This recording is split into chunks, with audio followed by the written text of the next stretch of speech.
Ya se encuentran los Maxi abogados, David Peña y Federico Anaya. Buenos días, David, Federico. Buenos días, Ernesto, buenos días. Buenos días, Ernesto.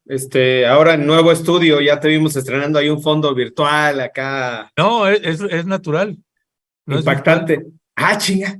Sí. No, es que fíjate que en este foro estábamos a punto de iniciar una nueva programación en Rompeviento, y este foro lo fuimos montando poco a poquito para tratando de emular un poco el foro que se presentaba en esta película de Buenas noches, buena suerte. Pues conseguimos los monitores en blanco y negro, de estos de bulbos, de cambiarle así con la mano. Logramos que el switcher, el TriCaster, pues los fuera reconociendo uno a uno. Y la idea es que también, pues en los monitores que se ven ahí atrás, pues van a empezar a aparecer precisamente lo que estamos transmitiendo. Así que poco a poco estamos rehabilitando. Lo que pasa es que ahí que comentaba con la salida de Nájar, que se tuvo que ir pronto, y que además, por cierto, para que la gente que anda ahí, ya aunque haya algunos que dicen, ya déjense de chismes y todo, con la salida de Nájar, no, Nájar se disculpó también además, y no le esté dando vueltas, ni le ande ahí inventando, ni ande inventando cosas. Tuvo una oferta de trabajo y se da esa oferta de trabajo, y la anunciará cuando pues él pueda anunciarlo en su momento, y seguramente le irá muy bien. Y la alianza con Pie de Página pues también va a seguir así tal cual como hemos estado siguiendo, así que pues no le esté inventando ahí historias a Nájar o a mí me escribieron para el chisme, Ernesto, el fin de semana, así de, oye, ¿qué pasó? Cuéntanos el chisme, ¿por qué se pelearon? Y yo, pues, yo ni sabía, o sea, le digo, entiendo, pero lo que puso Alberto, pues es una cosa de trabajo, le digo, porque pues la forma en que lo ofreció, le digo, pero pues según yo no había bronca ni nada, ¿no? No sé, pero mira, para que veas que los chismes no solo llegaron ahí contigo, mi querido Ernesto, sino por acá a este lado rebotaron también. Sí, no, y además, pues Pie de Página está aquí en nuestras oficinas de Rompeviento TV, así que no, son hermanos y hermanas y vamos a seguir, así que no anden inventando. Pero este foro, pues sí, nos llevó como 2 meses poder irlo montando, mi querido David, y estamos contentos de ir regresando. Vamos a habilitar poco a poco ya los monitores, que implica también una configuración ahí muy particular. Así que andamos en esas, y contentos y contentas con esto. Además, bueno, informándoles que pues estará también Violeta Núñez apoyándome también en la co-conducción, se va a incorporar, y Alejandro Saldaña en los momentos también en que yo no pueda o Violeta no pueda, y estaré también solo. En fin, que estaremos haciendo las transmisiones como normalmente lo hemos hecho, en este formato, que es lo que queremos y lo que hemos decidido. Y además anunciando que tendremos ya una nueva programación en el mes de noviembre. Inicia nueva programación en Rompeviento TV. También en el turno matutino se van a incorporar compañeras y compañeras a conducir algunos programas. Pero si gustan, mi querido David y Federico, vamos entrando en materia, que andamos bien retrasados ya. Ya vamos, perdón, Ernesto, nada más para sumarme, ya sabes que a producir al campo, ¿no? Te vas a mandar a producir al campo, pero si hay posibilidad de hacer una mesa ahí, o sea, estas mesas a lo mejor hasta con algún invitado o invitada, aunque sea dentro del espacio, creo que podría, ya que ahora va a ser presencial ahí en el estudio, digo, yo aquí la hago al aire, ¿verdad? No sé si Federico la tome, pero me parece que podría ser interesante algún tema específico o algo, hacer algo dentro de la propia mesa, como ahora que ya va a ser presencial, ¿no? Sí, empezar a tener también invitados en algunas de las mesas. Sí, esa es parte de la idea, ya lo estaremos platicando. Nada más le digo, pues a todos nos agarró así carrereados, también hablando con Daniela, dice, no, sigo sin hablar con Alberto, y todavía no sé bien cómo está. En fin, pues usted nos disculpará, pero así somos estos medios independientes, y de pronto nos agarran cosas, y así estaremos tratando de resolver en la medida de nuestras posibilidades. Pero bueno, si les parece, mi querido David y Federico, pues varios temas que pues si decíamos que no nos iba a alcanzar, pues ahora ya con el tiempo, así como empezamos, menos. Y un primero, pues tiene que ver con la violencia, que ya es una violencia estructural, Federico, David, que se da en Guanajuato. Y no es un asunto menor cuando además se tiene un fiscal, pues que lleva tantos y tantos años ya como fiscal general del estado de Guanajuato, Carlos Amarripa Aguirre, que está como fiscal desde el año 2009 y que estamos en el 2022 y todavía va a estar 7 años más. Es un verdadero escándalo. Y entonces, platicando con los maxi abogados David Peña y Federico Anaya, que David colocaba este tema, también decía, pues vamos a abordarlo, y entonces es meternos también. Me metí ahí a buscar también la ley orgánica de la Fiscalía General de la República ahí del estado de Guanajuato. Tengo algunas imágenes ahí para abordar también, que ustedes puedan abordarlo y que nos den luces, David y Federico, porque finalmente uno de los grandes desafíos son, uno, las facultades que tiene este fiscal, que a mí me sorprende, es una lista enorme de facultades que tiene facultad, y otra, las formas en que, pues, qué alternativas hay para, pues, quitar a este fiscal y que se le haga una investigación en forma. David Peña, ¿cuál es tu valoración?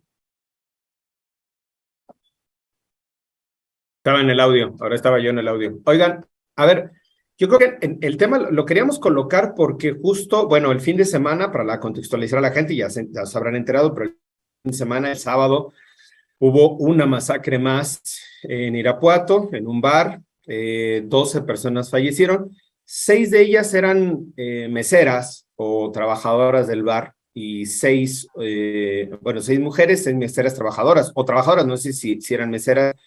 Eso fue lo que se informó en los medios, y 6 hombres que estaban ahí en el bar en una nueva masacre que se comete en Irapuato. Aquí es importante, digamos, quería yo colocar el fin de semana, cuando estamos viendo o previendo cuáles eran los temas, específicamente el tema de Guanajuato, porque había varios factores o varios elementos de análisis. No porque solo se den estas lamentables masacres en Guanajuato, se han dado en Chihuahua, se han dado en Sinaloa, se han dado en Jalisco, se han dado en otras partes, en Puebla, se han dado en otras partes del país, pero quería llamar la atención por 2 peculiaridades, digamos, me parecían importantes colocar y que abonarían al debate. La primera de ellas es la supervivencia, literalmente, de este fiscal del estado, el fiscal Samarripa, que fue nombrado en el 2009, efectivamente, o sea, ya lleva 13 años, 12 años, 13 años, y que todavía le faltan 6 años más. Está nombrado por 19 años el fiscal. Es un dato relevante porque, y voy a separarlo, no porque esté directamente relacionado a la violencia con el fiscal o la caracterización de estos tipos de masacres que se han agudizado en Guanajuato en los últimos 5 o 6 años, particularmente Celaya, Irapuato, Salvatierra, han tenido a Paseo el Alto, han tenido una fortísima incidencia delictiva, específicamente en este tipo de masacres, digamos, ¿no? O de asesinatos, más de 3 personas. Ese me parece que era un dato, digamos, interesante, porque no está, decía yo, vinculado directamente la violencia a la fiscalía, pero la impunidad sí. Y mientras estos grupos siguen operando, al parecer, de forma impune, pues muy pocos de estos hechos, no ninguno, pero muy pocos de estos hechos es judicializado, las personas son detenidas y son procesadas. ¿A qué voy, digamos, como con este comentario de entrada de la discusión?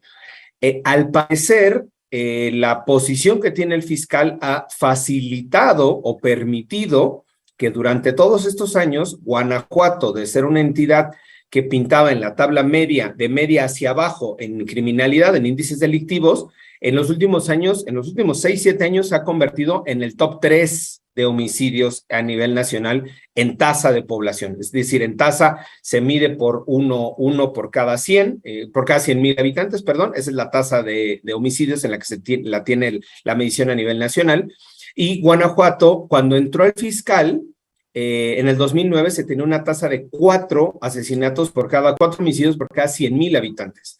Hoy la tasa está rondando algo así el 67 o 69 casos por cada 100,000 habitantes. Es decir, tiene una tabla exponencial de crecimiento. Insisto, no está ligado al tema de seguridad, sino al tema de persecución del delito, al tema de criminalidad, de persecución, de detención, y al parecer, y con eso es el primero de los elementos que me parecía importante analizar, al parecer hay fuerzas superiores a los gobiernos estatales y federal, municipal desde luego que está desdibujado, estatal y federal, que mantienen al fiscal. Es decir, va más allá de un nombramiento meramente político y mantienen a este fiscal y mantienen, por lo tanto, estas condiciones de impunidad en la que se perpetran o en la que se cometen este tipo de masacres como la que vimos el fin de semana. Sale el fiscal a decir, como siempre, se investigará todo el peso de la ley, caiga quien caiga, el hecho no quedará impune y se suma a un caso más de los muchísimos que ya tienen la lista en estos 13 años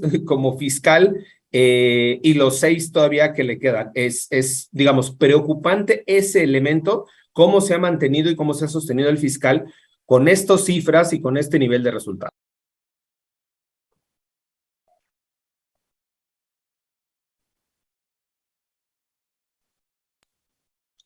Le ayudo a Ernesto. Síguele, Federico, porque Ernesto está en el TriCaster. Bueno, a ver, en vista, como Ernesto todavía no puede manifestarse. Ya está, ya se manifestó. Ya. Perdón, es que le aviso a usted, audiencia, estamos teniendo problemas y entonces de pronto se va el audio y dejo de escuchar. Afortunadamente en la transmisión usted está escuchando cabal, pero nosotros acá en el estudio de pronto estoy teniendo problemas con el audio, dejo de escucharlos o a veces también mi audio se va.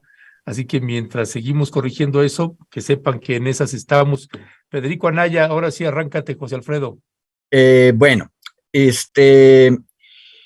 no estoy muy seguro, Ernesto, pero tal vez sería bueno que nos dijeras cuáles fueron las facultades que te parecieron extraordinarias de la Fiscalía guanajuatense. Pero tú vinos, pero antes yo quisiera hacer una aclaración. Porque luego somos muy chilangos, muy capitalinos, y no tratamos de ir a ver qué fue lo que pasó en los estados. El fiscal no fue nombrado para 17 años o 19. Este señor Samarripa fue nombrado Procurador General de Justicia del Estado por el gobernador anterior del anterior, ¿sí?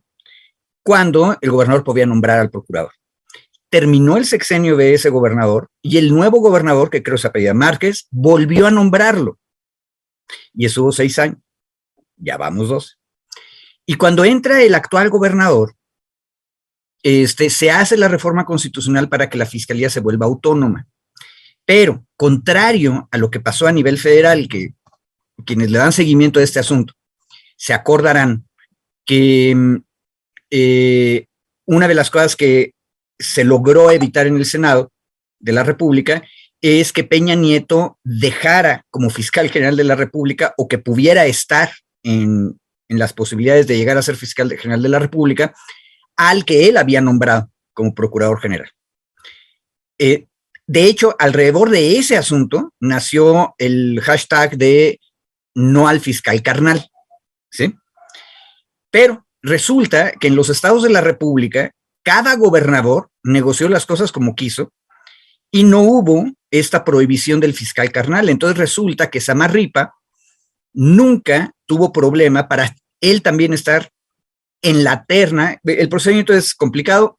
La legislatura guanajuatense en 18, 19 hizo una convocatoria,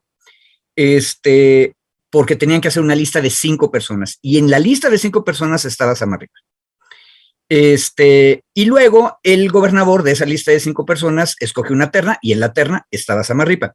Y luego la mayoría panista, con 2/3 partes de la legislatura, escogió a Samarripa. Y ahí es donde lo nombran para 9 años, ¿sí? Y por eso va a terminar, ahorita no tengo bien el cálculo, hasta el año 27. Entonces, ahí la pregunta, eso es lo jurídico. La pregunta es politológica, igual que las que hizo David hace rato. ¿Cómo es posible que una persona, la que sea, se llame Samarripa o se llame Rius o se llame Godofredo, no importa, cómo le hace una persona para tener el apoyo de 3 gobernadores distintos y de 6 legislaturas distintas, porque las legislaturas son 2 por cada gobernador? ¿Cómo le hicieron para juntar no solamente 2/3 partes de la legislatura para hacer las reformas constitucionales y ganar la candidatura de Samarripa, sino aparte convencer en la reforma constitucional de Fiscalía Autónoma a la mitad más uno de los municipios de Guanajuato? Y yo lo que creo es que ahí nos falta preguntarle a los guanajuatenses. Buscando, encontré un artículo de PopLab, y con eso termino, en el cual un compañero, David Saucedo, en junio de 2020, explicaba que Carlos Samarripa es un desastre para todos, menos para Diego Sinué. Y nos explica una cosa, para resumirla muy rápido, que Samarripa se convirtió desde que entró de procurador hace 2 sexenios en el Edgar G. Hoover de Guanajuato. Le sabe todo a todo mundo, de un lado y del otro del espectro político. Y por lo tanto puede obligar a quien sea a que lo apoyen, no importa que sean panistas. Eso es una explicación, pero a mí me parece que habríamos de investigar otras, pero para eso creo que lo que tenemos que hacer es irle a preguntar a los guanajuatenses. Y me quedo con la duda de qué cosas le parecieron raras a Ernesto en la ley orgánica de la Fiscalía Guanajuatense, pero cierro ahorita.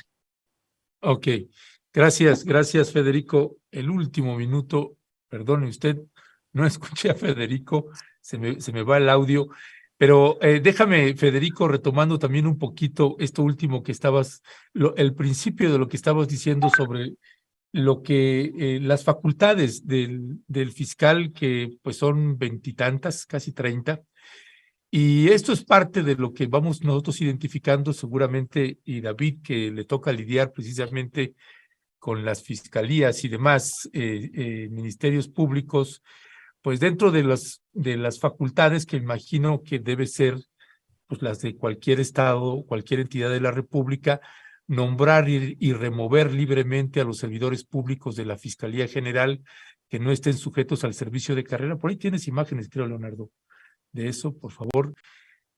Conceder licencias, permisos y estímulos al personal de la Fiscalía General de conformidad con la normatividad aplicable, determinar la adscripción, cargo o comisión y cambio de esta respecto de los servidores públicos de la Fiscalía General conforme a las necesidades de servicio, sin que esa adscripción, cargo o comisión implique inamovilidad, asumir las atribuciones que competan o ejerzan sus subordinados, cuando así, bueno, esa me parece ya normal, pero básicamente él puede designar y reemplazar libremente a los servidores públicos encargados de las investigaciones, procedimientos y demás actuaciones, cualquiera que sea el estado en que se encuentren.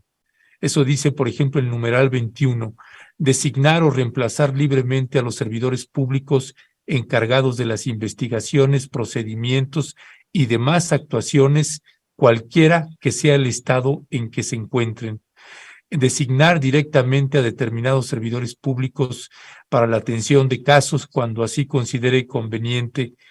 En fin, yo estoy suponiendo, David, ya me corregirás o no, que eso es lo normal y que todos los fiscales de todas las entidades de la República tienen estas mismas facultades.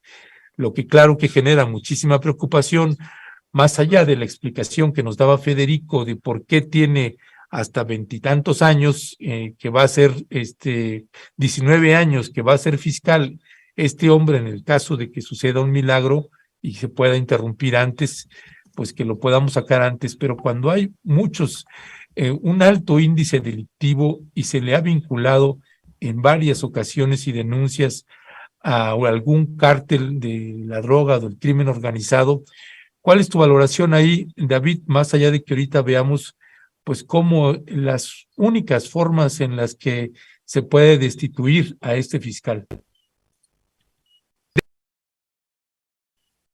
Mira, yo creo que esto tiene que ver con varios de los análisis que estamos haciendo en cuanto al contexto, ¿no?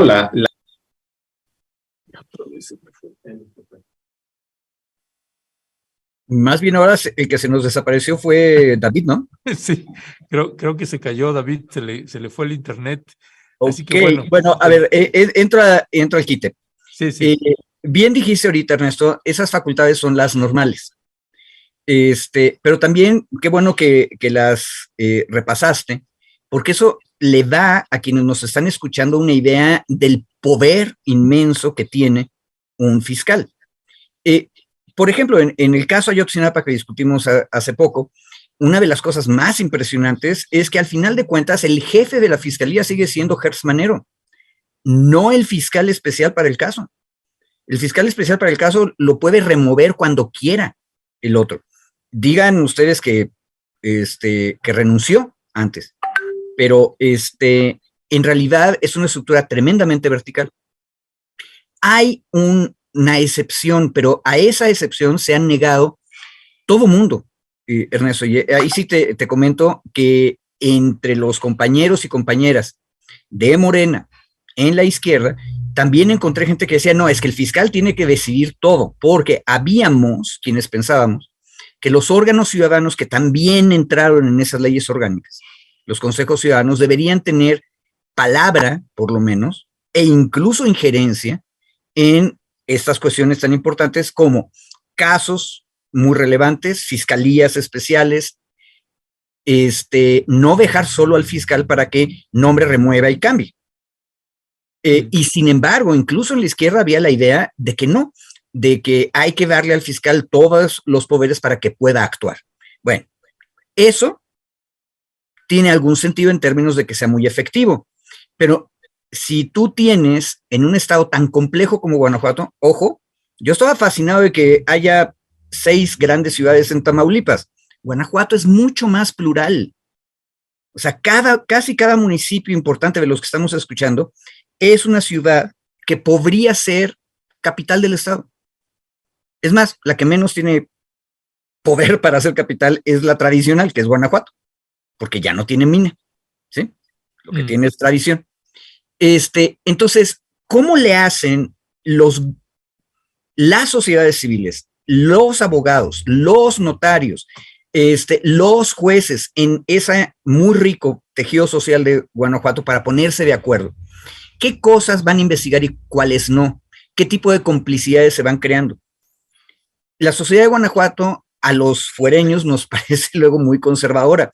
Uno de los elementos de cualquier sociedad conservadora es que está muy bien tejida, con muchos hilos. Y lo que a mí me parece obvio, pero eso es una obviedad superficial, es que Samarripa está bien imbricado, está bien amarrado a este tejido complejo. Ahora, ¿cómo es que está haciéndolo? No lo sé. Ahora, mucha gente estaba muy impresionada con los Guacamaya Leaks. Aporto otro dato. Porque los Guacamaya Leaks nos estaban diciendo que había indicios de liga con el narco de funcionarios del gobierno de Tabasco y de funcionarios del gobierno de Morelos. Y inmediatamente la oposición empezó a desgarrarse las vestiduras y la sociedad civil deberíamos preocuparnos. Pero los mismos Guacamaya Leaks dicen de Samarripa que no tiene ligas con el narcotráfico y que es confiable. Entonces, pues ahora sí que si vamos a desgarrarnos las vestiduras en un lado, pues deberíamos estar tranquilos en Guanajuato. Pero como acabamos de oír en lo que nos decía David, eso no es cierto. Me parece que tenemos que investigar con más cuidado. Y un detalle, última nota que acabo de leer hoy en la mañana. Hay una iniciativa en el Congreso de Guanajuato, de parte de Morena, para modificar el mecanismo de remoción, con una idea bastante razonable que es, a la mitad de los 9 años del fiscal, debe hacerse una consulta revocatoria, de tal manera que la sociedad civil, no el Congreso, no los arreglos cupulares de toda esa rica red de intereses que acabo de describir, sino los votantes directamente evalúen las cosas y digan si sigue o no sigue los otros 4 años y medio el fiscal general. Ahora, ¿cuál es el problema? Eso necesita una reforma constitucional de Guanajuato y Morena no tiene las 2/3 partes de la legislatura y no tiene la mitad más uno de los ayuntamientos. Entonces, en realidad es una propuesta testimonial, pero Ya. interesante. Pero entonces, por ejemplo, para la audiencia, y ahorita ahí, Leonardo, te pido ahí si pones también de causas graves de remoción del fiscal general, y que es el artículo 18 de esa ley orgánica, que dice: el fiscal general solo podrá ser removido por el gobernador del estado por incurrir en alguna de las siguientes causas graves. 1, cuando incumpla de manera reiterada con los fines institucionales previstos en esta ley. 2, participar, tolerar, consentir o apoyar violaciones graves a los derechos humanos o cometer violaciones graves a la Constitución General, a la Constitución local y a las leyes.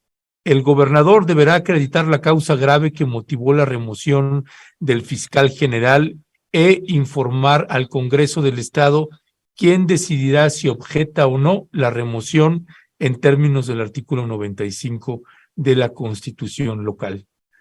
Pues prácticamente, pues más en nuestra opinión, Samarripa ha entrado en la fracción 2 que acabamos de ver. O sea, ¿sí? Tenemos muchas denuncias de violación de derechos humanos. Ahora, ¿cuál es el problema? El problema es que quien tiene la facultad de removerlo es el gobernador, y el gobernador es un gobernador que decidió, por los arreglos que he descrito, sostener a este fiscal. Entonces, ¿qué es lo que se puede hacer? De hecho, ya lo hicieron. La pequeña fracción morenista en el Congreso de Guanajuato, hace más o menos un año, ya pidió al gobernador que ejerza su facultad con todas estas razones. Y por supuesto, el gobernador ha decidido no ejercerle. Entonces, un detalle, yo siempre seré federalista, pero también reconozco los problemas del federalismo.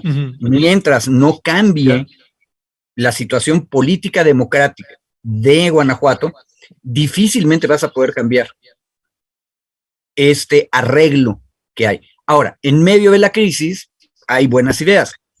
A mí no me gustan los fiscales autónomos así como se crearon, pero la idea de someterlos constitucionalmente a un referendo popular en el cual puedan ser revocados no es una mala idea. Es riesgosa. Ojo, nada más una otra cosa. Yo no soy fanático del arreglo político de Guanajuato. Me parece que es tremendamente conservador, inadecuado. Pero es el que se vieron los guanajuatenses para bien o para mal. Pero hay un detalle. No me parecería que fuera suficiente que aumente o baje la tasa de crímenes para deshacerte o no de un fiscal. Porque eso no es necesariamente la política del fiscal. Es también la sociedad, cómo se va moviendo. Y esa es la otra cosa. Guanajuato está a la mitad de la República, el Bajío, es el Gran Bajío mexicano, y está atravesado por todas las rutas de comercio. Y las rutas de comercio incluyen de todo, todos los comercios lícitos y los ilícitos. Por lo tanto, el gobierno en realidad administra crisis sociales. Entonces, subir o bajar las tasas de los crímenes no me parecería que fuera la mejor de las situaciones, pero, otra vez, un buen funcionario público o una buena fiscal podría explicar exactamente qué es lo que pasa y la gente democráticamente puede decir, ok, estamos en medio de una tormenta, pero, y no es culpa, está haciendo lo que tiene que hacer o lo está haciendo mal, que ese es el punto. Samarripa, la sociedad civil guanajuatense, la minoría de izquierda, ha dicho una y otra vez que viola derechos humanos. Ese es un argumento fuerte para convencer al electorado. Capaz de que incluso es muy eficiente como policía, pero si está violando derechos humanos, no se vale. Ahora, ¿cuál es el problema? No tenemos esa regla, Ernesto.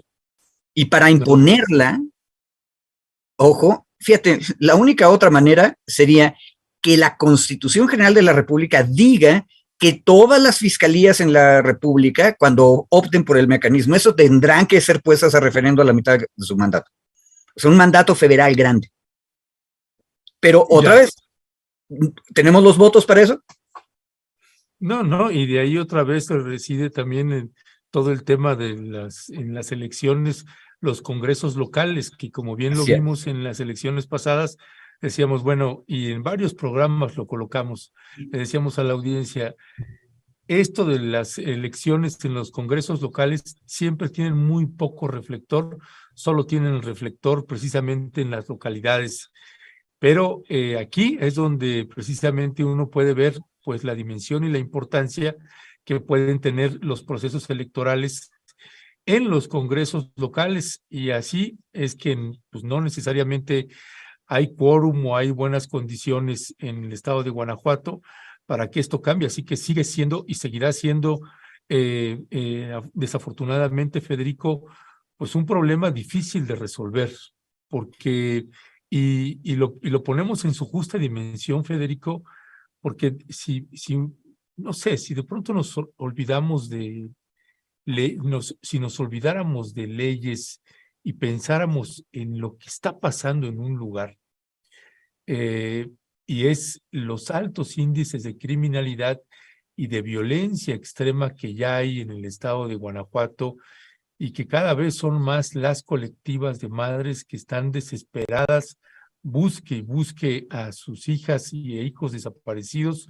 pues es un problema muy fuerte, Federico, y que en la medida en la que no haya un marco jurídico, pues es increíble que legalmente se pueda hacer nada, Federico, en casos extremos como es en el estado de Guanajuato, ¿no?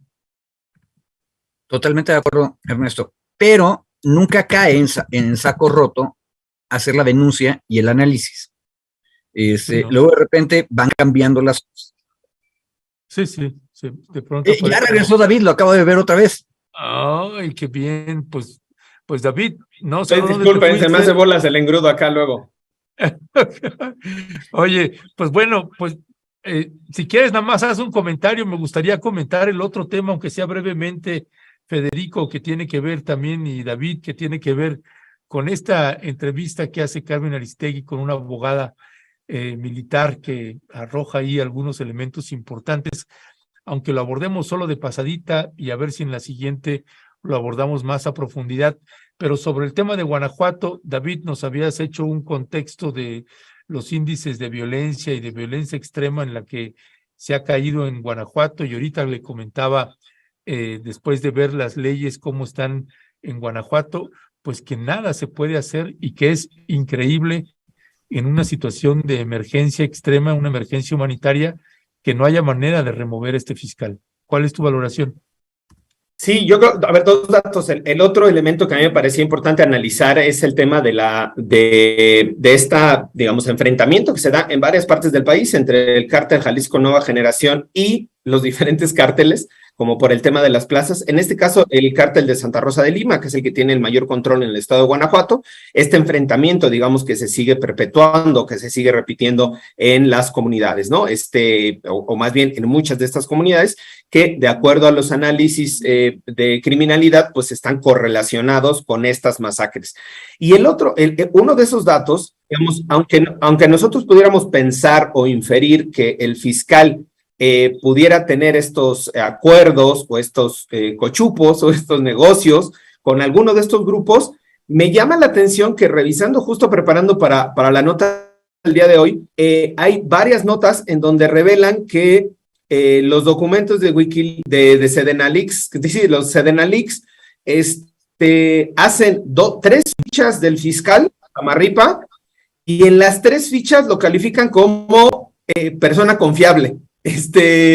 Persona confiable que no tiene vínculos con delincuencia organizada, según la información de la propia Sedena. Entonces, ahí me parece que es un dato igual de interesante. Yo no dudo de que el fiscal sea honorable, sea honesto, no lo conozco personalmente, conozco su trabajo a través de los medios de comunicación solamente, no dudo de que pueda ser un personaje respetable, yo sí honorable. dudo, David. Sí, bueno, sí, pero tú porque eres periodista, yo soy un humilde abogado. Pues tú eres abogado, entonces, peor todavía. Sí, no, pero tú tienes protección de libertad de expresión por ser periodista. Entonces, sí, claro, claro. Yo ahí lo colocaría como un tema, me parece igual interesante, y porque lo que quería colocar, y lo ponía yo en la discusión en el chat para el domingo, era, ¿qué pasa en Guanajuato? Que ni las autoridades municipales, ni las estatales, ni las federales, que llevan 4 años metido ahí, pueden, yo no digo resolver, porque es muy complejo el asunto, muy complicado, pueden atemperar, pueden enfriar siquiera el asunto. Ninguna de las 3 niveles, ni el ejército, ni la guardia, ni la policía estatal, ni la policía municipales, han logrado contener la violencia en Guanajuato. Yo digo, insisto, no resolver, que es la aspiración máxima, contenerla, minimizarla. La escalada de violencia continúa en Guanajuato. ¿Qué pasa en Guanajuato? Y es pregunta que se queda en el aire. ¿Qué está pasando en Guanajuato? Que ninguna autoridad de los 3 órdenes de gobierno tiene la capacidad, la fuerza, la logística, la inteligencia, lo que quieran, para refrenar a estos grupos, para evitar estas masacres y para contener estas embates que se tienen, estos cruentos enfrentamientos que se tienen específicamente en esta zona del estado de Guanajuato. Es una pregunta para mucho más análisis, no solo en términos policiales, términos de inteligencia, en términos de territorio, en términos de inversión social. Obviamente es mucho más amplia, pero me parece que sí hay que hacernos esa pregunta también en algún. Pues sí, pues gracias, David.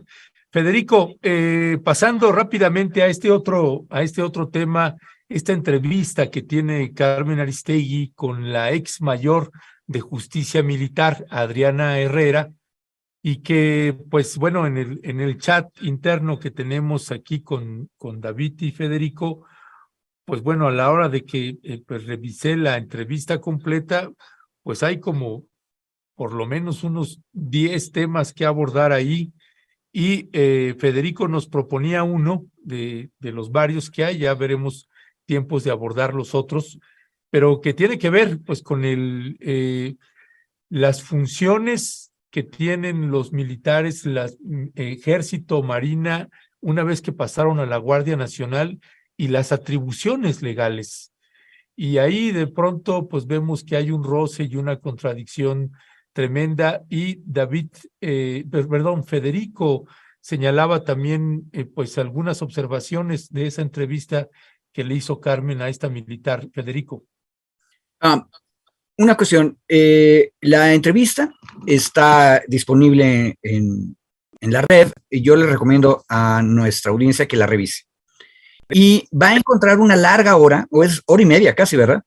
En donde hay muchísimas cosas, pero digamos, como una guía para la escucha, yo recomendaría pensar, la ex mayor del ejército es una abogada que estudió Derecho en una escuela civil, y era civil, y cuando sale de Derecho ve una convocatoria de la Procuraduría de Justicia Militar para entrar a trabajar en la Procuraduría de Justicia Militar. Ahora, cuando uno entra a trabajar, entra al Estado militar, se vuelve militar. Y eso es una cosa muy importante, es la cuestión del fuero, ¿sí? Entonces, la compañera le dieron un rango dentro de la jerarquía militar, y en el momento en que termina su vida dentro del ejército, ella es mayor. Por eso decimos la mayor. Ahora, es muy interesante lo que ella dice, porque ella está muy consciente de que ella salió del ámbito civil y entró al ámbito militar. Y luego lo que nos explica es que cuando se forma la Guardia Nacional, ella es parte del personal enviado, ojo, voy a utilizar la palabra enviar, que no es jurídica, ella, esta mayor, es enviada por la Secretaría de Defensa Nacional, de estar adscrita en la Procuraduría General de Justicia Militar, la envía a que forme parte de la Guardia Nacional. Y entonces la abogada, ella interpretó que ella entró en el momento en que la enviaron a una situación de excepción. O sea, ella, que aparte, óiganla, está orgullosísima de su naturaleza militar.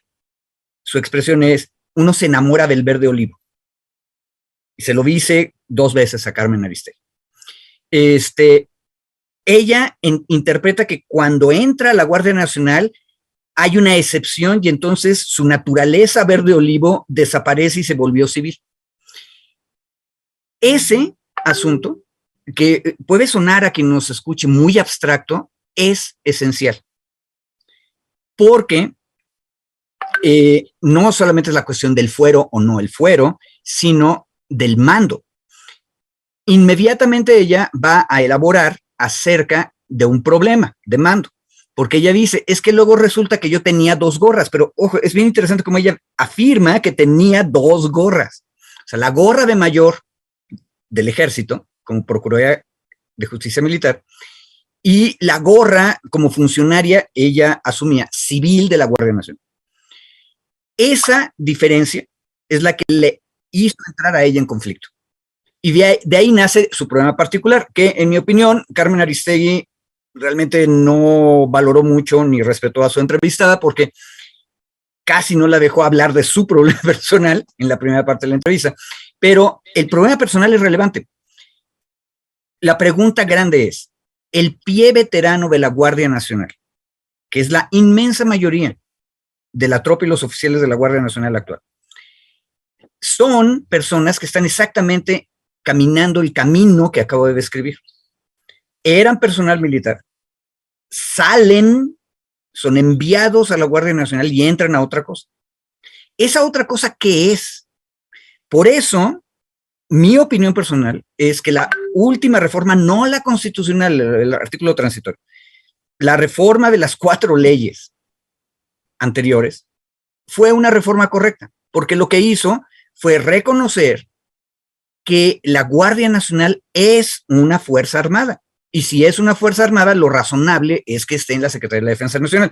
Atención, que se le olvidó al ciudadano presidente y a todos los demás militares y navales, pues que si lo que acabo de decir es cierto, pues entonces también la Marina tiene que estar en la Secretaría de la Defensa Nacional. Y si todo el mundo está dentro de la Secretaría de la Defensa Nacional, arma de Marina, arma del Ejército, arma de la Guardia Nacional y arma de la Fuerza Aérea, entonces yo lo que digo es que cualquier licenciadillo o licenciadilla civil y ciudadano y ciudadana podría ser secretario o secretaria de la Defensa Nacional. Ahora, eso es lo que no quieren los militares llegar a discutir, pero si se fijan es el tema grandote. Y en un caso concreto, el de la ex mayor, lo tienen ahí. Véanlo, es un poco difícil de agarrar los hilos, pero hay muchos hilos y es muy buena entrevista. Ya. Gracias, Federico. Pues David, con el tiempo ya muy cortado, pero también, ¿cuál es tu valoración? Déjeme nada más le comento que hay varios temas. Uno de ellos que también le planteaba a Federico y a David es esto donde ella declara en esta entrevista que le hace Carmen Aristegui que esto que nosotros documentamos, David, Federico, en el caso de don Raúl III, que es un hombre de Tamaulipas que estaba acampando en el Zócalo de la ciudad porque a su hijo lo había ejecutado el ejército mexicano, y pasamos el video de cuando pues lo ejecutan, lo pasamos en Rompeviento, bueno, no la escena así tal cual, pero donde se ve que da la orden el militar de que maten a este joven y al otro que sigue desaparecido.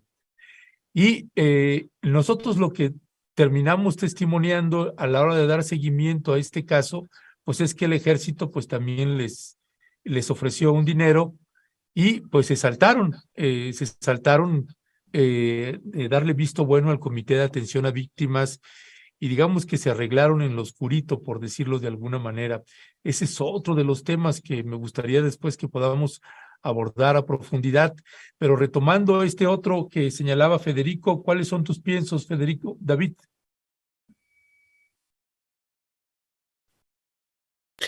Mira, pues yo creo que justo el tema como lo estábamos colocando en la discusión, o sea, sigue siendo un tema bastante interesante en términos de análisis. Yo le comentaba a Federico, hay mucha información de dónde desprender, mucha información de dónde poder jalar el hilo, digamos, pero al final sigues, yo creo que, si me permites, Federico, centrar justo en el debate en esta dualidad, ¿no?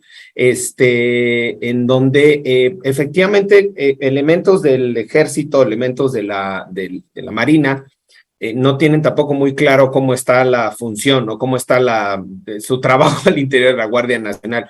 Creo que va a ayudar este paquete de leyes que se han estado aprobando y ahora las reformas que se han estado aprobando, espero yo que puedan ayudar un poco más a dar claridad, porque incluso no me parece que las propias Fuerzas Armadas, incluso con esta extensión hasta 2028, tengan como mucha claridad en términos legales de cuál es el marco de actuación, y no lo estoy poniendo en duda porque lo desconozca yo, sino por de esa entrevista y otra que nos compartió Federico, que estaba también en medios de comunicación, estaba esta falta de claridad sobre la forma en la que están siendo incluso, no sancionados ni nada, pero sí como el marco que tienen de actuación dentro de la Guardia Nacional. Entonces creo que, Ernesto, colocabas el tema del debate, o sea, al final sigue siendo un tema de debate.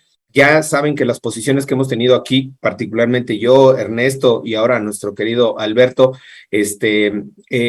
ha sido en contra de estas políticas de darle mucho más fuerza a los militares y tener la presencia militar de manera permanente, pero que ahora son pocas voces.